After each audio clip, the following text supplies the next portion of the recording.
Welcome back. He is a successful TV film producer. He's a writer, and he has done so many things, a singer, but he's here telling us about his remarkable heart surgery procedure, and he is a survivor. He's here to help us bring awareness to Heart Health Month with his new memoir, Journey of the Heart. Please welcome Richard Christo. Welcome. You know, the last name rings a bell, Richard. Do we have a picture? Because I just want to touch base on this slightly. How much you look like your brother, the iconic, actor, comedian Billy. You grew up in a fun household. Yep. What wasn't fun is the day that you discovered that you needed a heart replacement, a valve replacement. Right. How did that come about? Well, actually, I was, we were all very athletic growing up. I was the point guard on my basketball team. I was the pitcher on the baseball team. And then when I was in my early 40s, I had my annual physical, and my doctor heard a murmur in my heart. So I went to the cardiologist, and he discovered that I had a faulty aortal valve, and it was congenital. I was actually born with it. And no one had detected it until the early 40s. That's right. My goodness. And, wow. And then, so what happened was I would have my annual physical, and then when I was in my early 60s, I was playing golf, and I got chest pains. And so I went immediately to have it checked out, and then my surgeon said that, we got to replace it. Wow. It was shrinking, and, it was closing down. And if I didn't have the surgery, I had about 3 years to live. Oh, my goodness. Wow. Yeah. This is a procedure. This isn't like just come in and it's an outpatient. No. This is a big deal. It's a big deal. And I think what the book and what I wrote about in the book is that because you're facing your mortality, the heart is such a major thing, that it just triggers all these emotional reactions, Yeah, Oh, I bet. because the book is not just, you walk us through every step of the procedure, the before, the after, all of it, but it really is a book full of memories and life experiences. And a lot of them are really based around your mom, and what an inspiration she has been to you. Tell us about your mother. Well, when I grew up, moms were at home. And I was one of 3 boys, and we were wild. And we lived in this little 900-square-foot house. And you're the middle age, right? I'm in the middle. One. There you go. And Long Beach, Long Island. There's that was Valentine's Day, 1951. And my mom was, we were doing bits. That's Billy and me. And then, she would design all the costumes for our school plays. She came to every game that I ever played on the high school basketball team and stuff. And she was my biggest fan. And she loved to laugh. She loved to laugh, and she had a great sense of humor. She was a fantastic athlete. And, we really became very, very good friends. Sure. So, I have a whole chapter that I write about my mom, and her nickname was the Big Girl. That was, and she was a very special person. Well, as much as you adore your mom, there's somebody else who adores your mom. Just as much. Just as much. And actually she got to him first. Yes.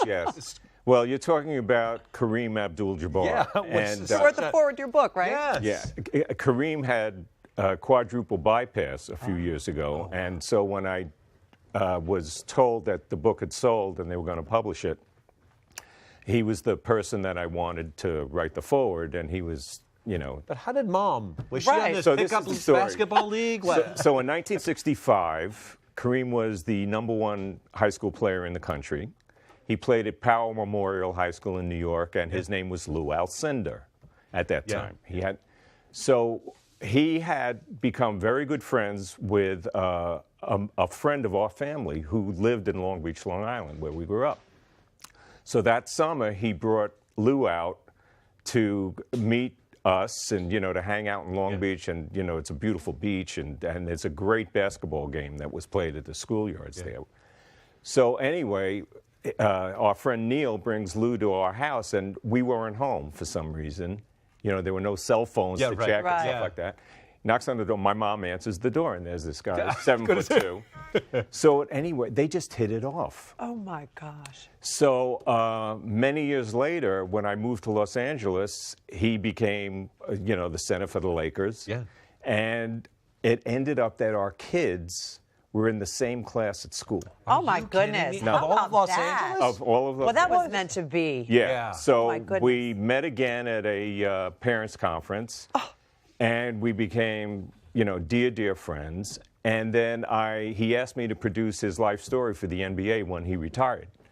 And we won the best sports video that year in the International Film and Television. Oh my God! Congratulations! Yeah. That was 1989. Yeah.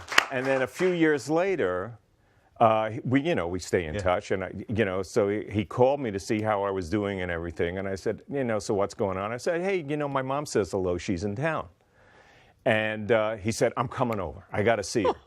And that shot that we showed before was when that's in our breakfast room, and he came over and sat with my mom and hung out. That's the kind of guy. He's really a very, very special man. This entire book is filled with stories like that, and it is all based around your family. This really is a love letter to your family. Yeah, well, when I got into writing it, the spine of the book is what happened with the heart surgery. Mm-hmm. But what I really cherish now are all these wonderful things that I've had in my life, and all the people and family that, I have such a fantastic family. And, my love that's my wife. We were married in Los Angeles, 1976. We're married 41 years. Wow, congratulations. And that's me a couple of Father's Days ago.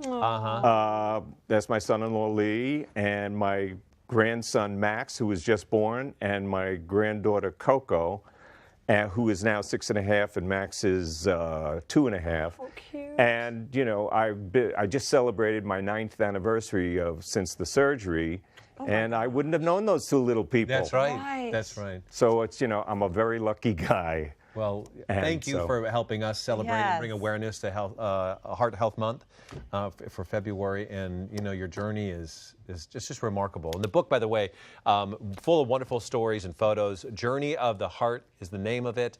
It's a blueprint for anyone who's facing serious surgery. More information by visiting hallmarkchannel.com. Richard says, come on by my website. The information is there at the bottom of your screen as well. Thank you so much, Richard. Thank you. Wonderful. Thank you. You all stick around. Orly's up next.